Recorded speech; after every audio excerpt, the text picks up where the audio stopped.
სიახლე ნამდვილად არ არის. ჩვენ კარგად ვიცით, რომ რუსეთმა ჰიბრიდული ომი დაიწყო, საერთოდ დოქტრინა შემუშავდა 90-იან წლებში, მაგრამ რეალურად პრაქტიკული გამოყენება რუსეთმა დაიწყო 2000 წლების დასაწყისიდან.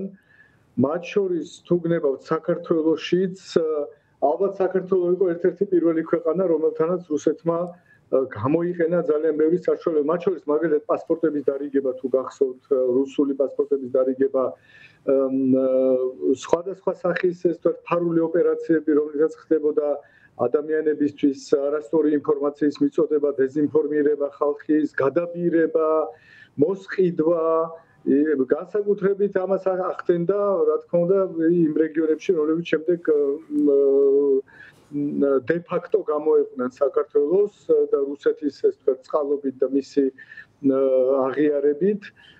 პრაქტიკულად ის მოქმედებდა ასევე ქვეყნის შიგნით, რა თქმა უნდა, მათ შორის დემოკრატიის წინამდე განსაკუთრებით გაძლიერდა რუსეთის მოქმედება უკვე 2007-8 წლის შემდგომ და შეიძლება ითქვას, რომ უფრო ღიად ჩვენთან ეს მეტად ფარულად ხდებოდა და შეიძლება კარგად არ ანალიზებდა ამას არც ჩვენი საზოგადოება, არც ევროპა, არც შეერთებული შტატები საკუთრების მაშინ და არ აქცევდა ყურადღებას რუსეთის ესეთი ძლავრ ჰიბრიდული ომის მეთოდების ძლავრად გამოყენებას, მაგრამ მე მახსოვს, რომ სადღაც 2013-14 წლებში გამოჩნდა ყველაზე უფრო ღიად მოლდოვაში ეს.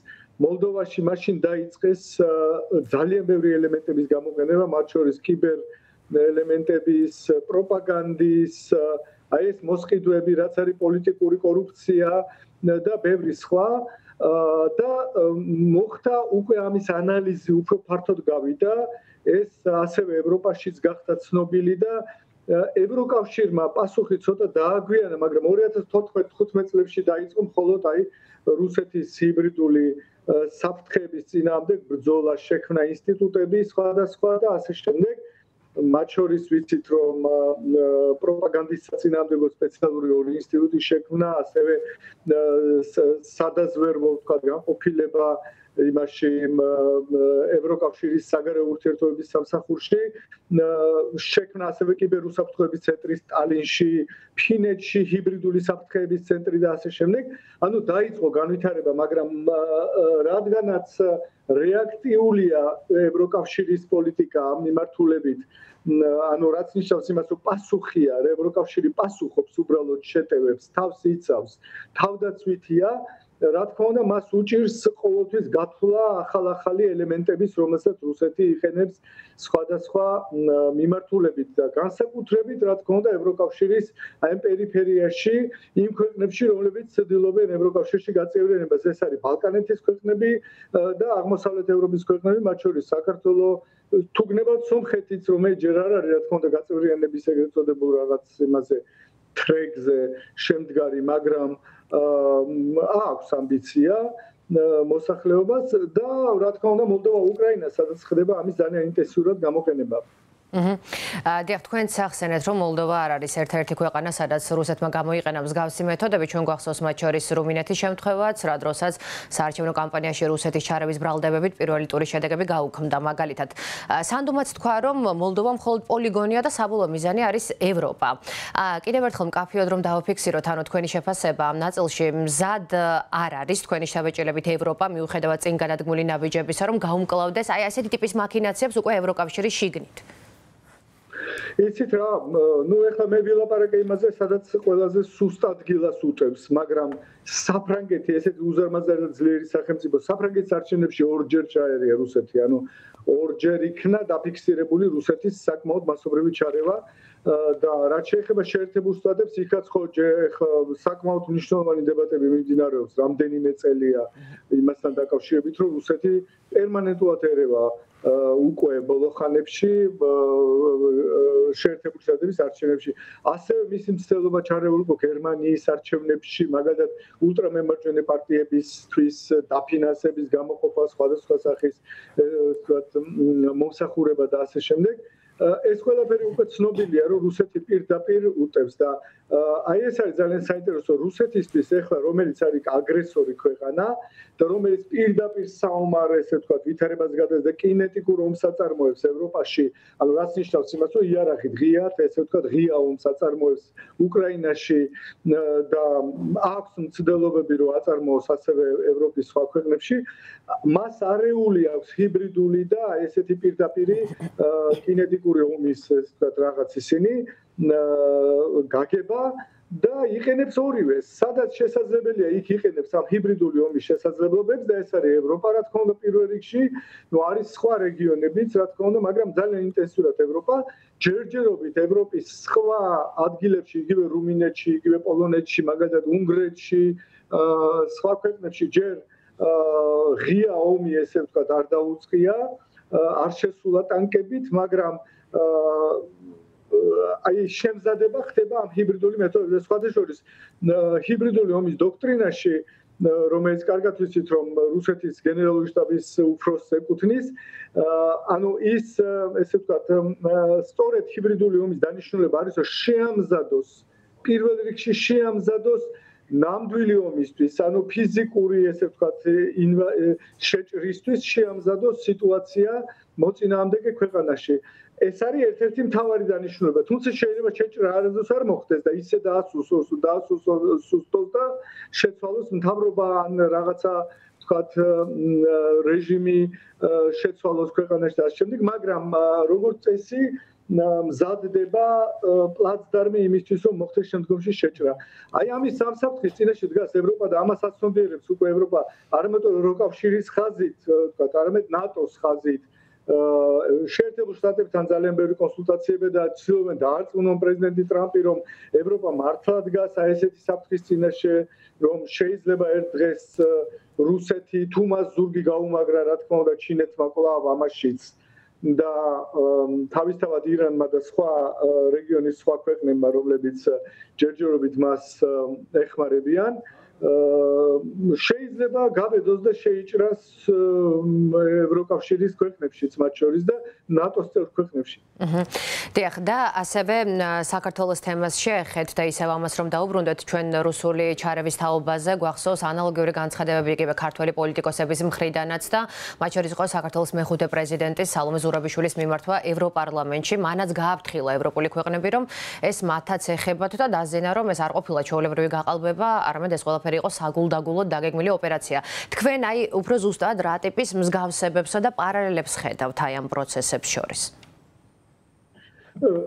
ნუ ეხლა ჩვენ ესეთ პირდაპირ მტკიცებულებები შეიძლება არ გვაქვს იმისა, რომ ვთქვათ, რომ ეს ნამდვილად რუსული ოპერაცია იყო, მაგრამ რუსული ოპერაცია არ არის მარტო არჩევნების დღე, ხო? აქ არის საუბარი იმაზე, რომ რუსული მეთოდები ბევრი იქნა გამოყენებული, ანტიდასავლური პროპაგანდა, რუსული სხვადასხვა სახის ვთქვათ ინტერვენცია ქართული პოლიტიკურ სივრცეში, საინფორმაციო ომი, რომელსაც რუსეთი აწარმოებს დიდი ხანია უკვე დაჩვენე, მათ არჩევნებზე რომ გავლენა იქონიეს, ორი აზრი არ არსებობს, მაგრამ რაც შეეხება პირდაპირ ესე ვთქვათ, აი ინსტრუმენტებს გამოყენებულს, აქ შეიძლება ჩვენ დავინახოთ პარალელები იმაში, რომ არ არის გამორიცხული, რომ რუსეთიდან მოდიოდა გარკვეული რჩევები, თუ როგორ უნდა გაიმარჯვო არჩევნებში, ისეთნაირად რომ აუარო ვთქვათ რაღაც კეთილსინდისიერ საარჩევნო პროცესს გვერდი აუარო, განსაკუთრებით როცა მთელი რესურსი შენ ხელშია, მართველი ძალის ხელში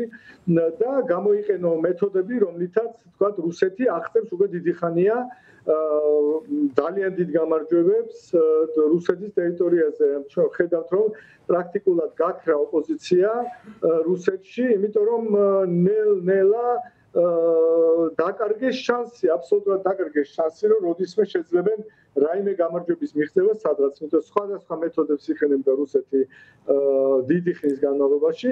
მათ შორის თუ გნებავთ იგივე აი ეს ბოლოს შემოტანილი მეთოდიკა, ჯერ რუსეთში იქნა დანერგილი საარჩევნო აპარატურა, ეს რაღაც გაციფრებული საარჩევნო გაციფრული არჩევნები და არ ვიცით როგორ მოქმედებდა იქ რუსეთი და როგორ მოქმედებდა აქ ხელისუფლება, იმიტომ რომ მთელი ეს აპარატურა არის დაცული, სადღაც დამალული, ხო? არავის არ ჩაუხედავს იმაში, თუ რა ხდებოდა იმ სარეგისტრაციო, ვთქვათ, აპარატებში. ვის არეგისტრირებდნენ, ვის არ არეგისტრირებდნენ, უბრალოდ არ შეგვიძლია პირდაპირ რა თქმა უნდა დავბრალი ამაში, მაგრამ ეჭვები ამისა რა თქმა უნდა არსებობს. მაია სანდუმ თავის გამოსვლაში ასევე ახსენა კოორდინირებული ანგარიშების სოციალურ ქსელებში და манипуляციური ინფორმაცია და ამ თემაზე ხშირად უსაუბრიათ მათ შორის ქართულ ფაქტების გადამოწმებლებსაც. აი ამდენი დეზინფორმაციისა და манипуляციის ფონზე ხომ არ გახდა საზოგადოება მათ შორის საქართველოშიც კიდევ უფრო დაუცველი რუსული პროპაგანდისა და ჰიბრიდული ომის წინაშე?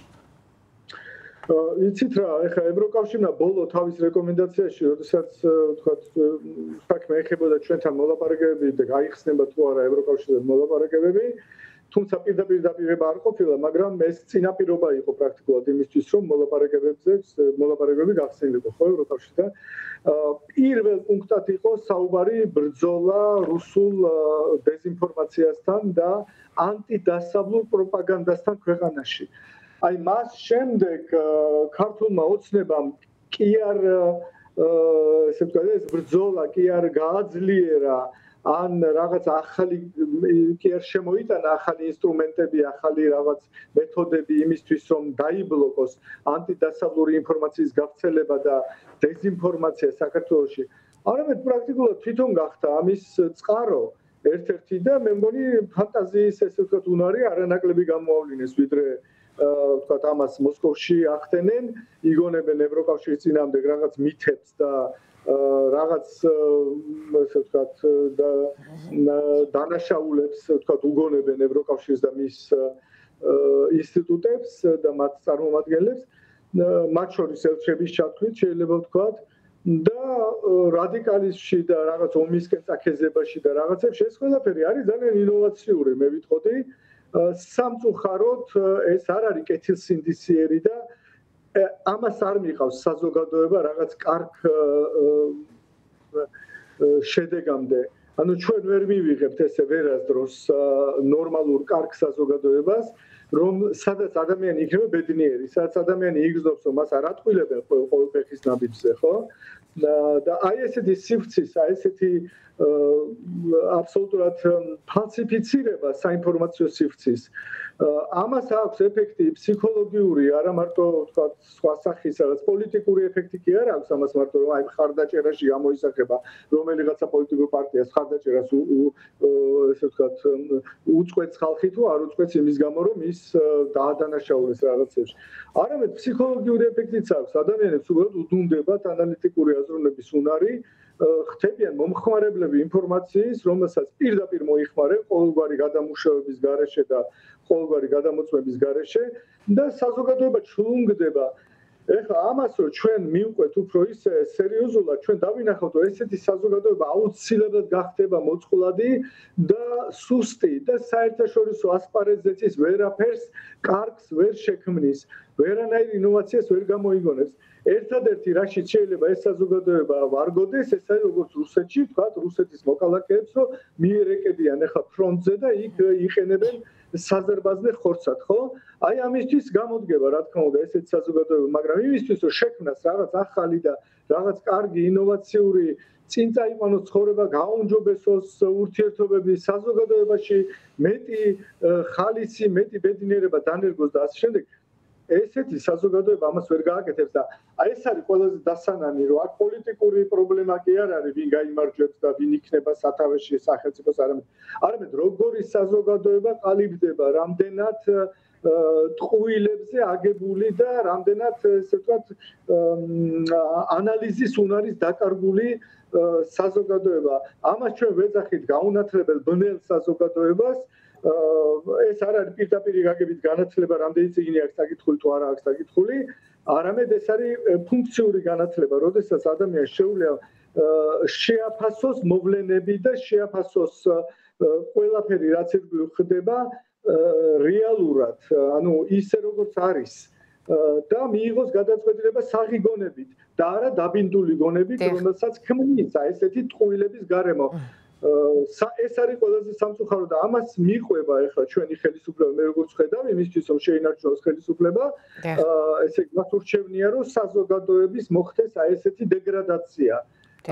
ეს არის ყველაზე ცუდი ჩემი აზრით ამაში ყველაფერში. და არის იქნება პრემიერი და ვინ იქნება რომელი პარტია იქნება გასაგებია.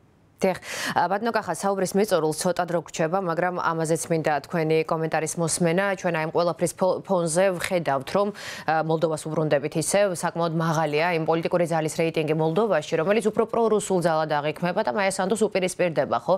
რა გზავნილია ეს დემოკრატიული სამყაროსთვის და დაუშვებს თუ არა ევროპა კიდევ ერთ წაგებულ ომს ამ შემთხვევაში ჰიბრიდულ ველზე? აქ უნდა ხაზი გავუსვათ ეს რაღაცას. ჰიბრიდულ ომში ბევრად უფრო გამოცდილია, რა თქმა უნდა, რუსეთი. ბევრად უფრო უხეშად და პირდაპირ მოქმედებს. ანუ ზუსტად ისე როგორც უკრაინის ფრონტზე. დანაკარგებს არ ითვლის. ანუ რამდენჯერ დაადანაშაულებენ ტყუილში, რამდენჯერ გამოაშკარავებენ და ასე შემდეგ. არ ითვლის ის მოქმედებს რაოდენობით, მოქმედებს მასით და რაც შეიძლება მეტი ტყუილი, თუ ერთი ტყუილი გაშიფრეს, ორი ტყუილი უნდა თქვას ახლა. მე ორ ტყუილს თუ გაუშიფრავენ და საწინააღმდეგო ეს ვთქვათ კამპანიაში ჩაატარებენ, მე იყვის 20 ტყუილს ზედიზედ და ასე შემდეგ. ანუ მოდის მასით, მოდის მასობრივი ბომბავს პრაქტიკულად მოსახლეობას აი ამ დეზინფორმაციით და რა თქმა უნდა ამის გარდა იყენებს სხვას, როგორც გითხარით, ანუ კიბერ ესე ვთქვათ შესაძლებლობებს, იყენებს ვთქვათ იგივე აგენტურას, გავლენის ოპერაციები ეგრეთ წოდებული, რომელიც ცდილობს სხვადასხვა ხალხის ეგრეთ წოდებული დავერბოვკება, რუსული სიტყვა ძალიან ადეკვატურად ასახავს ამას, ანუ გადაბირებას ეგრეთ წოდებულ ხალხის და ასე შემდეგ. მაგრამ აი ეს პროპაგანდა არის ალბათ ყველაზე უფრო ისეთი მასობრივი და ყველაზე უფრო გამოყენებადი თან შედარებით იაფი საშუალება. და ევროკავშირს მიუხედავად იმისა, რომ საკმაოდ სწრაფად ვითარდება მისი თავდაცვის შესაძლებლობები ამ მიმართულებით, მაინც არ არის სრულყოფილი და ძალიან ბევრ რაღაცაში ნიშაში აგებს თავისთავად. და აი ეს არის სამწუხარო ძალიან შედეგი იმისა, რომ ადამიანს სულს უფრო მარტივად იჯერებს, ვიდრე როდესაც უხსნიან, რომ ესე არ არის, ხო?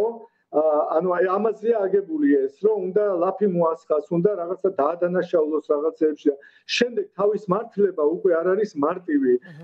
და აი თავის მართლების სიტუაციაში ვარდება ევროკავშირი, ევროპული საერთოდ საზოგადოება, პროევროპული სამყარო შეიძლება ვთქვათ, დემოკრატიული ძალები, ესეც შეიძლება უწოდოთ და აქედან გამომდინარე უკვე რაღაც გარკვეულ გამარჯვებებს აღწევენ. ამიტომ მოლდოვაში ესე ცალსახად არ არის სიტუაცია, ჩვენ ვიცით, რომ მოსახლეობის საკმაოდ დიდი პროცენტი არის რუსეთის გავლენის ქვეშ. ეს არის ღარიბი ქვეყანა შედარებით და იქ უფრო მოწყვლადია მოსახლეობა ამ კონტექსტში და ჩვენ ვერაფერს ვერ ვიწინასწარმეტყველებთ, თუ გამომდინარე ასევე იქიდან, რომ ბოლო ხანებში რაც არჩევნები ჩატარდა ძალიან პატარა ესე ვთქვათ რაღაც მარჟით მოხდა მოგება ხო ევროპული ძალებით და ამიტომ ვერ ვიწინასწარმეტყველებთ ვერაფერს უნდა ვთქვათ რომ რუსეთი იბრძვის თავგანწირვით არ ერიდება არანაირ თანხებს მილიარდებს ხარჯავს იგივე პატარა მოლდოვაში დახარჯა დაახლოებით მილიარდი წინა არჩევნებზე რუსეთმა და ეხლა შეიძლება მეტი დახარჯოს ამიტომ მარტივი არ არის მაგრამ უნდა ვიცოდეს ისიც რომ რაც დრო გადის ეხლა და რუსეთმა თავის მიზნებს ვერ მიაღწია უკრაინაში რომ მოხდა ისე რომ უკრაინაში პრაქტიკულად გამოჩნდა სისუსტე რუსეთის როგორც სამხედრო თვალსაზრისით ისე ეკონომიკური ძალიან ბევრი ესე ვთქვათ იდეოლოგიური აბსოლუტური ჩავარდნა და ასე შემდეგ აქედან გამომდინარე და პლუს კიდე ნუ დაგვავიწყდება რომ მოლდოვამ საკმაოდ დიდი რეფორმები გაატარა და ევროკავშირის მხრიდან ყოველდღე იმსახურებს კომპლიმენტებს და მას პირდებიან ევროკავშირში სწრაფ გაწევრიანებას აი ეს პროცესი როცა მან უკვე გადალახა ის ბარიერი როდესაც უკვე შიში აღარა აქვს რომ თუ შეიძლება უკან შებრუნდეს თქვა ეს პროცესი არა მოლდოვა მიდის ევროკავშირის გაწევრიანებისკენ ამიტომ ეს ფაქტორი ძალიან ძლიერ მოქმედებს მოსახლეობას და მე იმედი მაქვს რომ ეს იმუშავებს ყველანაირ სხვა ბარიერს გადალახავს მოლდოვა და გაიმარჯვებს ევროპული ძალები მოლდოვაში ამჯერად